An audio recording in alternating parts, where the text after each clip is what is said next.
Hi, Elliott. Hi, Danielle. How's it going? It's going pretty good. Right on. We have a special guest with us today. Oh, another special guest? Yeah, this is John. He's one of our at-large board members. How's it going, John? Going pretty well. How you guys doing? Not too bad. Excited to go over the Libertarian Party platform. I'm still doing pretty good. Yeah. I thought this was a cool idea. We kind of started it last year, and now that we've got some, more high-end streaming abilities here, that thanks to you guys have been putting out great content. I'm happy to be a part of it. Aw, shucks. Thank you. I'm honored. Yeah, so we got the preamble here. Did you just want to like read it, see what have like a back and forth on it? Yes. Can each of us read it? Because I'm going to edit the audio. All right.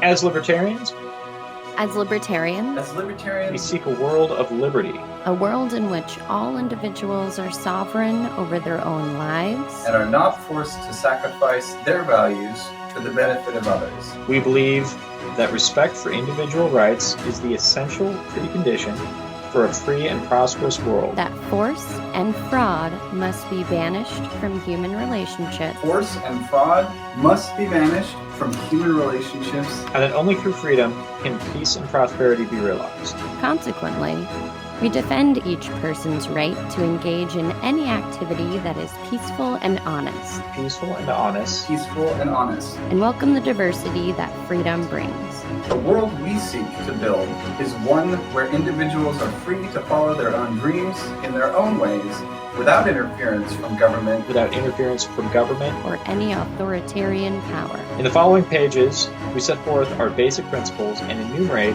various policy stands derived from those principles. These specific policies are not our goal, however.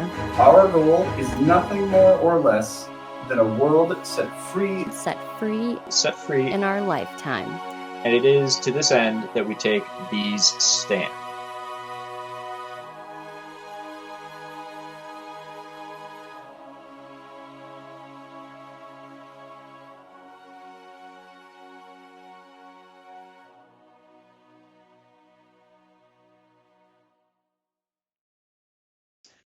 The way I see it, the preamble basically kind of sets the stage for everything else.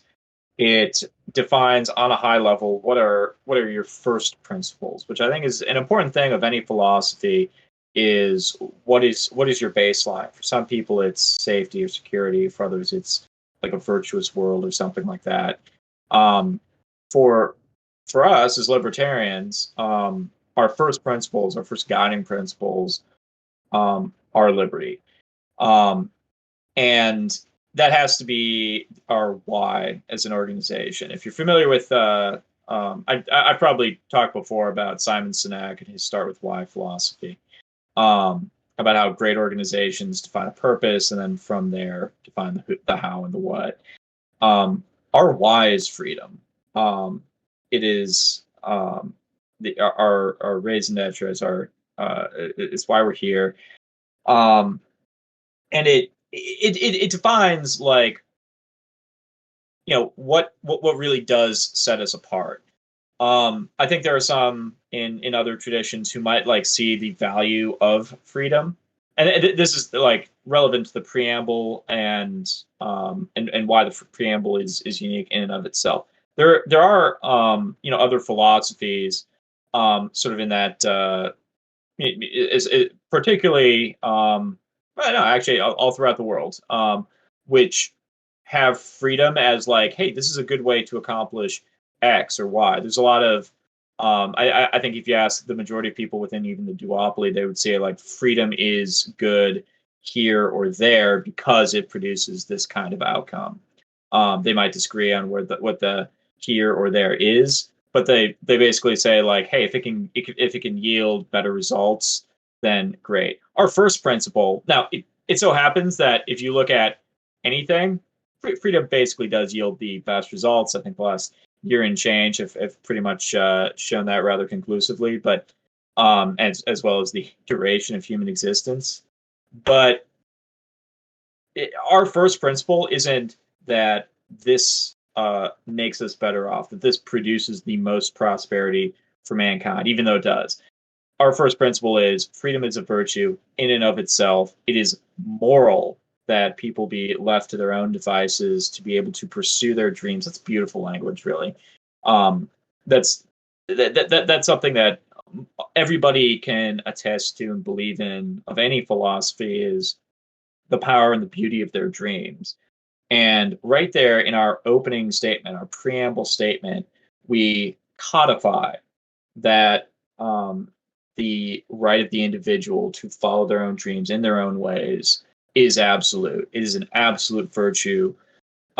It would be an absolute virtue regardless of whether or not it produced utilitarian results, greatest good for the greatest number. It just so happens that, yes, it does as well. So I think John really put it super well. You know, the part of the platform that most stuck out to me was that the following pages, you know, we set forth basic policy standards, blah, blah, blah, but these specific policies are not our goal. And I think that is critical, and like sort of in the same vein of what John's talking about there, that like, you know, we as libertarians don't see freedom as a reward for good behavior. We don't see it as an inconvenience because central planners can't figure it out, and so fine, I guess we'll let you figure it out on your own. We don't see it as something that needs to be restrained in any way, shape, or form.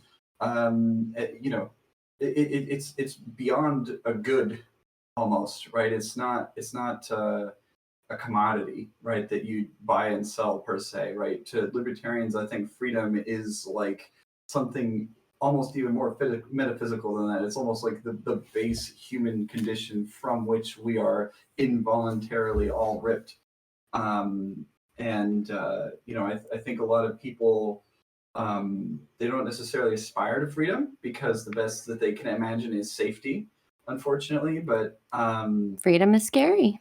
Freedom can be scary for sure, but you know, it's just interesting to see that like libertarians don't see it like as a hall pass to be doled out, and we don't see it like as just a gap in the authoritarian. We see it as sort of the base state of nature, and so it's pretty great. Yeah, I appreciate that the second sentence is talking about how force and fraud should be banished. Because, like, I just don't want anyone to be forcing anyone into anything. Yeah. A common a common thing, and various other people far smarter and farther reaching than myself have made this comment that you know, there's a lot of there's a lot of differences between people. That's what makes us unique. That's what makes us beautiful, and what makes us cool.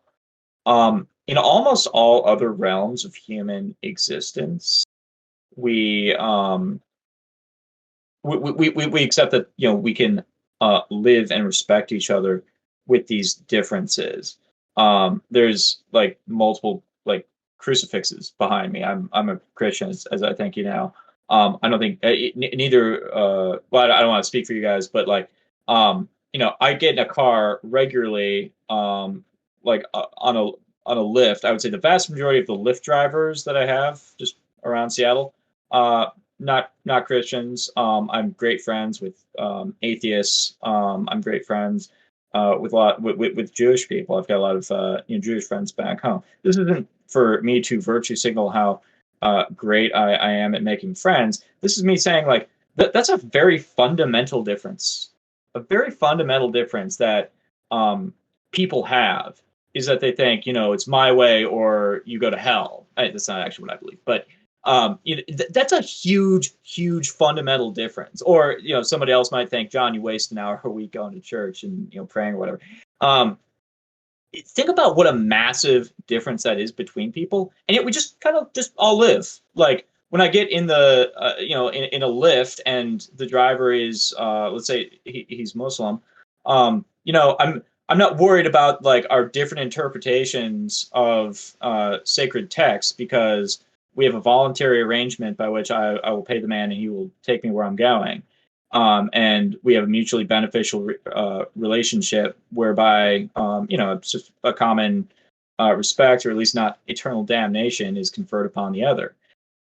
Now, think about the difference. That was a long tangent, but let's rope it back and think about the difference in politics, where it's like right now we're in this eternal power struggle. We're kind of more culturally conservative and like progressive people are constantly in this tug of war, trying to get 51% so that they can rule with an iron fist over the other 49%.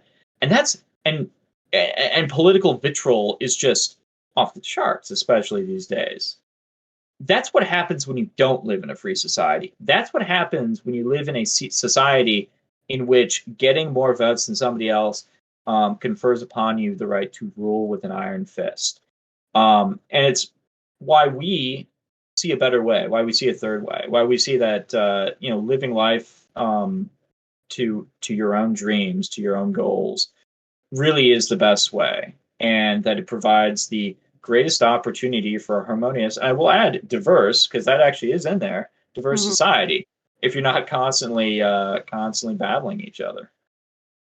And I think a lot of times people just don't even realize that, like, our platform actually has written in, like, being peaceful and honest and not hurting other people. Like, my favorite thing about libertarian policy in general is the fact that we have the non-aggression principle, and we can always just see how that fits into that. And when I talk to non-libertarians, they're always talking about all these things that could potentially hurt people. And my question is always, does that fit into the non-aggression principle? And if the answer is no, then like clearly libertarians can't do that to accomplish our means, because we aren't the aggressive people. We don't want force and fraud. Well, and that's sort of a lot.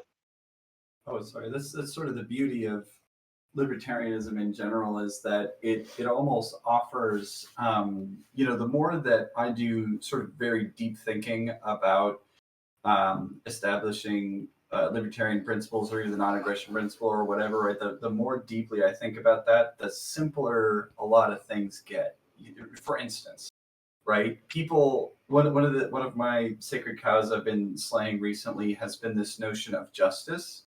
And in my mind, there is no such thing as justice. I get kind of confused, actually, honestly, when people say this is, quote, justice, or justice needs to be done, or that is just, right? Because in my mind, it's like, if your scenario doesn't cause any conflict, where is the justice or injustice, right? And they'll always come up with a scenario where I'm like, well, that sounds an awful lot like an interpersonal conflict that needs to be resolved through a conflict resolution, right? So even if it's not an aggressive force, right? If we move beyond even just aggression to like maybe you're accidentally doing something that is causing conflict with somebody, if you just focus on the notion that, hey, a conflict has arisen, and let's try to see if we can reconcile each other beyond that conflict. I mean, it just clarifies a lot of sort of mental noise that people sort of work themselves up into, of like, does this fit in the intersectional like situation, or does this fit in with Thomas Aquinas's like theory of blah blah blah? It's like, no. Is there a conflict, or is it not a conflict? It's not complicated. You see what I mean? Like, and so the beauty of libertarianism is that our philosophy is quite simple. Doesn't mean it's simplistic, right? It's actually pretty robust, but it's simple, and so it can fit on actually several pages, as opposed to reams and reams of random carve-outs for random individuals, right? Yeah, I mean, the simplicity is kind of beautiful in that regard, right? Because when your first principle is some version of utilitarianism, where you're talking about, I don't know, greatest good for the greatest number, and then you have to define, well, what is good, and then you have to figure out, okay, well, greatest number of who. Then you have to determine, okay, what myriad of policies and regulations formed by some central planners that we will assume for the purposes of discussion are both altruistic and somehow all-knowing will result in this Kantian, I think it's Kantian, utilitarian vision of doing that which is good, which 300, you got 330 million people in the United States, and you'll get 330 million separate definitions of what good is. So you're starting with a criteria that is subjective. You're entrusting fallible people to enforce that which is already subjective, and you're basically just hoping it kind of works. That if you throw enough words and enough dollars and enough theft at it, that it will produce desired outcomes. Now, if you start from our philosophy, the question is very simple. Like, should such and such a policy be enacted? Well, does it infringe upon the individual? Does it make them less free? It's like, no, yeah, I guess it does, but it could raise a lot of money or something. Then the answer is no. Like for us, it's a very, very simple, cut and dry thing for the most part on the vast majority of issues. I'll throw out an example. One that I'm wrestling with right now is this long-term CARES Act that Washington imposed. So it's it starts out as, and we don't have to dive into the exact details, but basically it's a relatively small tax right now, and it's it doesn't matter if you make how little you make or how much you make, but it's roughly 0.6% of your income for your working life. You have to work a certain number of years in order to even get it, and if you move away from Washington, that money's just gone. You don't get it. And you can pay more than what they're going to pay out to you in benefits in the long run anyways. So I almost assuredly will. Just I'm sure I would. And it's just like, okay, let's say that this act is perfectly executed, that unlike the Social Security Ponzi scheme, let's just call it what it is, let's say this one is in the green and it's good and it's a net positive. What fundamental, like, we're still against it, and it doesn't matter, like, if you can show, and I guarantee you they can't, but it wouldn't matter if you could show me, like, hey, this will really work out. We've got like a lot of smart people working on it, and this will really work out, and we'll be in the green, and we'll be able to support. We'll have X many tax payers for every recipient. And it's like, okay, that's great, but it makes me less free. You're taking money and making a decision for me about how my money is spent on something that may or may not benefit me in the end, and I have to just sort of trust you. It also offers a kind of a dichotomy in that, like, we have to really offer, like, a lot of times in these internet debates or whatever, we have to offer a vision for utopia. We have to, like, okay, well, how would you solve every condition of the human race? And the omnipotent state, which I guess we'll talk about in the next one of these episodes, they just have to offer, like, good intentions. Like, they have to just show that they're really going to try hard. No, that's one of my, like, trigger words is aims to. And I'm like, show me the money. Right? I don't care if your policy aims to anything, right?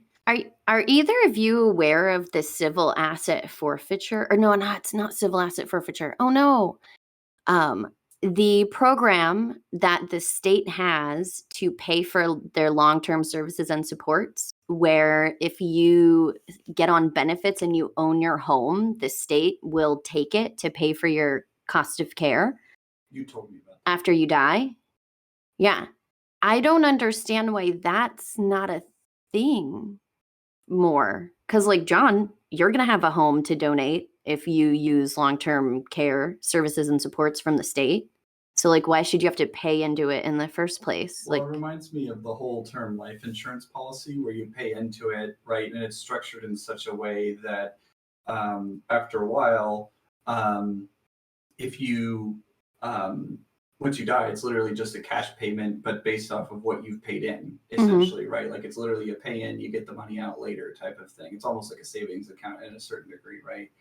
And what's cool is you can take loans against it, and it actually offers quite a bit of whole term life insurance policy. It's like a whole it's a whole like financial instrument in your life. And people used to get this until they came out with term life insurance policy, right? Where it expires once you're 40 and then you got to re-up. But then, of course, by that time, you're already like, unhealthy. So they re-up you and they're like, oh, now your insurance premium goes up, right? So it's sort of like, there's all these things, like for instance, gold. Take gold, right? Gold used to be the currency. You could literally just save a little bit of gold and then you would have the same amount of money saved at the end.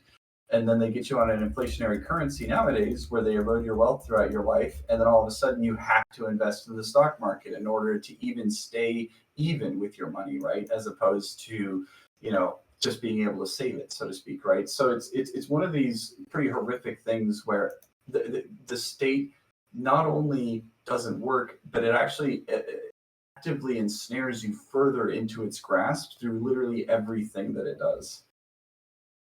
Yeah. Preamble.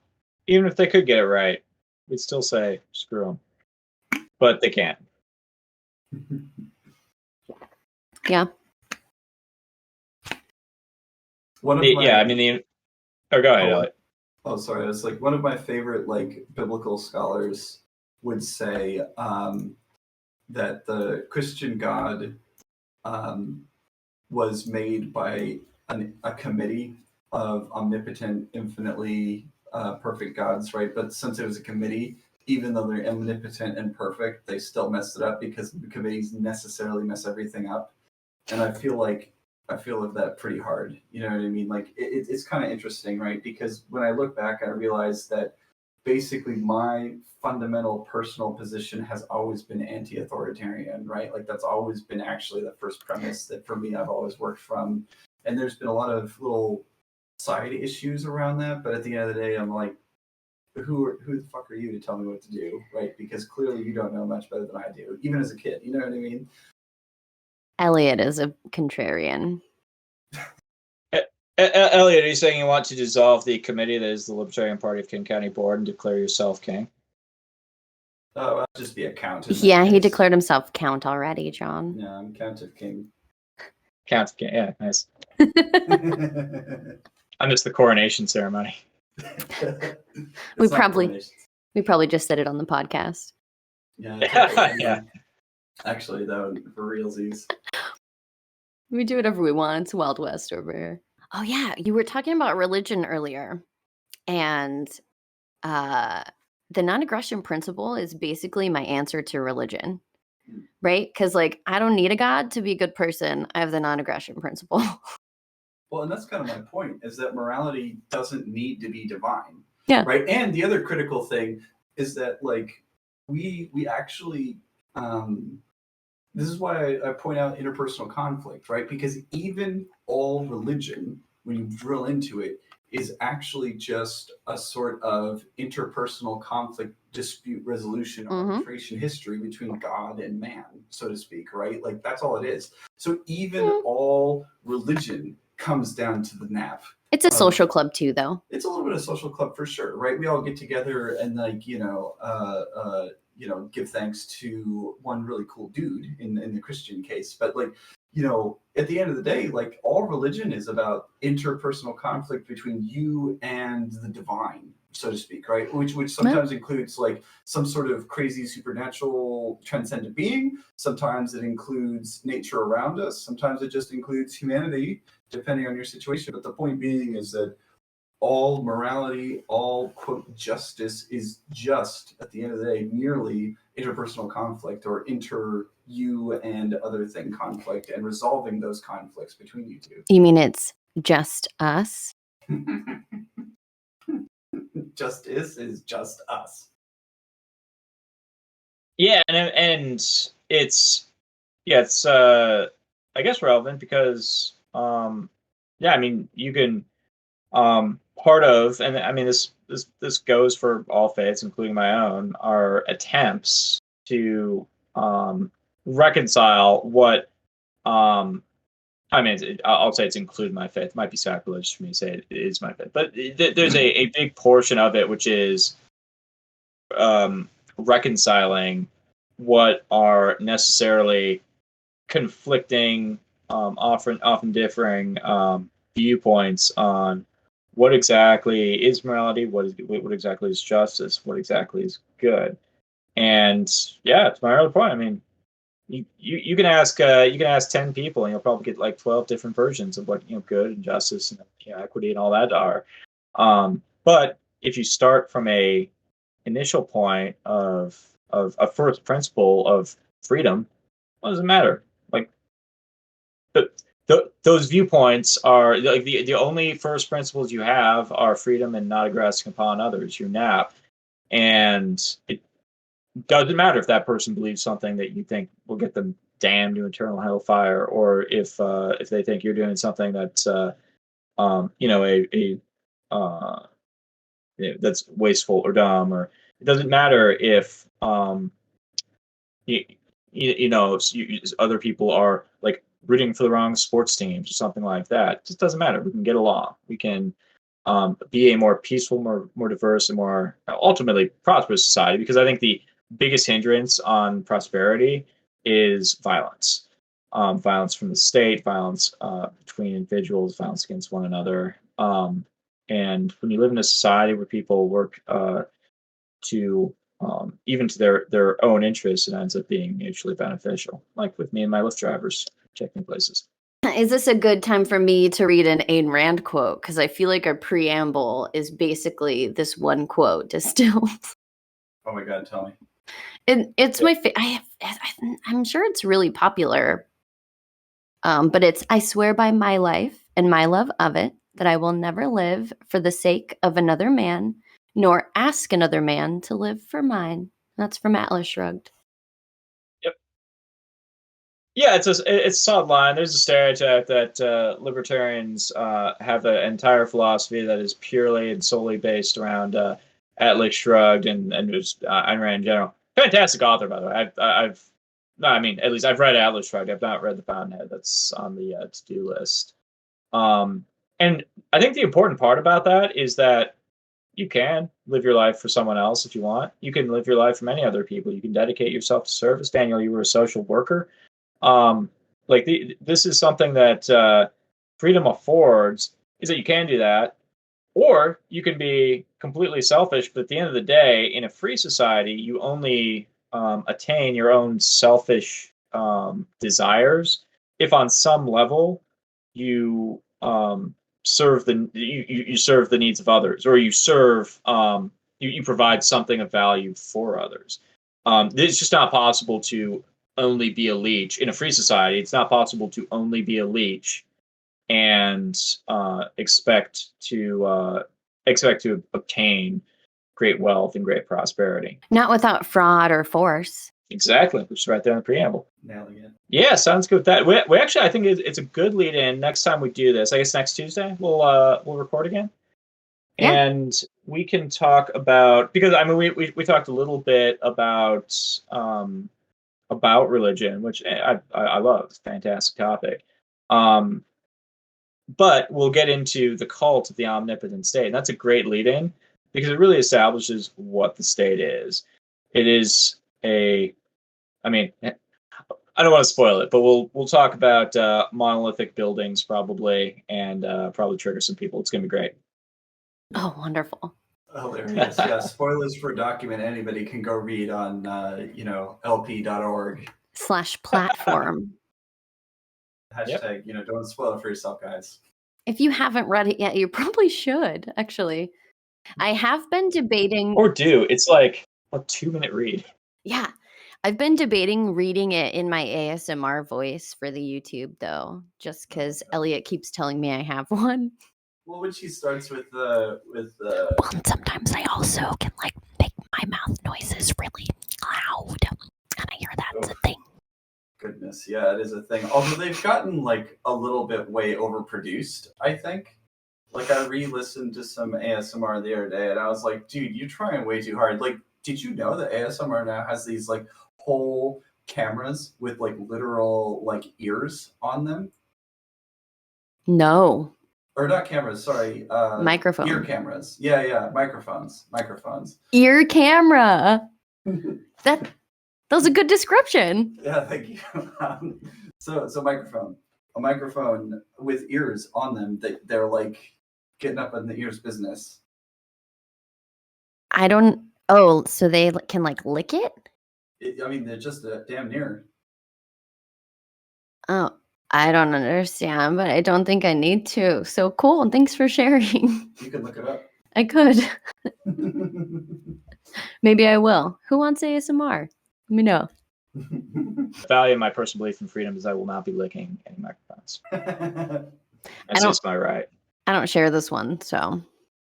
Yeah, it was frankly annoying, the ASMR. Yeah, well, fine. I won't record it for you then. Okay, you can record for the people. Maybe the people want it. Yeah, well, if the people want it, let us know when you donate. We will have that link up on our website, lpkingcounty.com, where we will have a shop up for you to drunkenly purchase things from as soon as you hear this. I hope. Yes. But also, I mean, go ahead.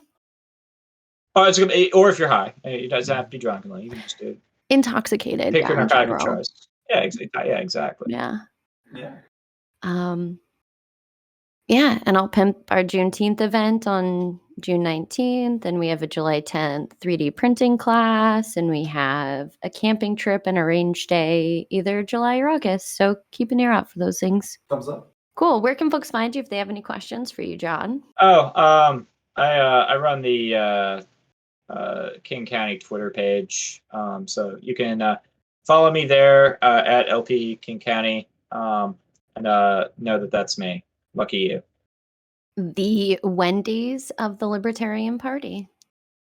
The Wendy's. That's not even, the thing is, that's not even close to true. Like, that was my goal, and then like every libertarian state and affiliate account is just trying to outsauce each other. It's great.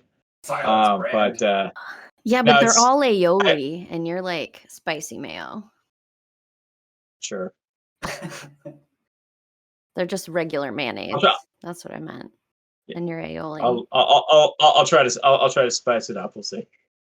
Oh, but not too spicy, please. My God. Yeah, don't be New Hampshire. We were having a nice little discussion about this in our Discord, which everyone should join. You can follow the link tree on our Twitter page. It will take you right there, and I guess it's also here. But on our Discord, we're having a fun, friendly debate about it. Yeah, you could like say it's like, well, okay, well, their kids like have their parents do chores. Everyone more or less accepts that that's okay. And once upon a time, people would make kids work 17 hours in a coal mine, and most people know that's not so okay. So like, it's an interesting nuanced argument that one can have. But already I've used more than 280 characters, so that's why LP King County is just going to be memes. It's just been legalized lemonade stands. I feel like those are the kids most harmed by those laws, right? And also, it's a fair point. Yeah. Also, like, there's lots of kids who would rather. I mean, I cannot tell you how many people in high school that were like, "Wow, I would rather be working a job right now." You know what I mean? Like, you ought to have the options, and so I feel like it could have been like, normalized teen apprenticeships or normalized like prisons. Yeah. Normalized teen apprenticeships. Yes, I don't know. Apprenticeships are great. I hate apprenticeships. Oh, you do? Because they're unpaid and they're generally required to accomplish anything. So it's it's slave labor. But back in the day, and depends on this day, like an apprenticeship could be like, instead of college, it's like, we're gonna get free work out of you, but at the end of it, you'll actually have skills and you'll be like, certified at your thing. Is how they're supposed to work. Nowadays, it's sort of like a union checkbox, Mm-hmm. So right, in construction trades, like it's the lowest level, but you're still paid. Okay, and you get like certifications while you're going through it. Yeah. So why don't we jump? And there we go. Yeah. Thanks for hanging out with us, John. Thanks for listening, y'all. Yeah, you got it. Thanks for having me. All right. All right. Bye. Bye-bye. Don't forget to like and subscribe. And join us at lby.org. I highly recommend that you sign up as a member for the Libertarian Party. It's like $25 a year.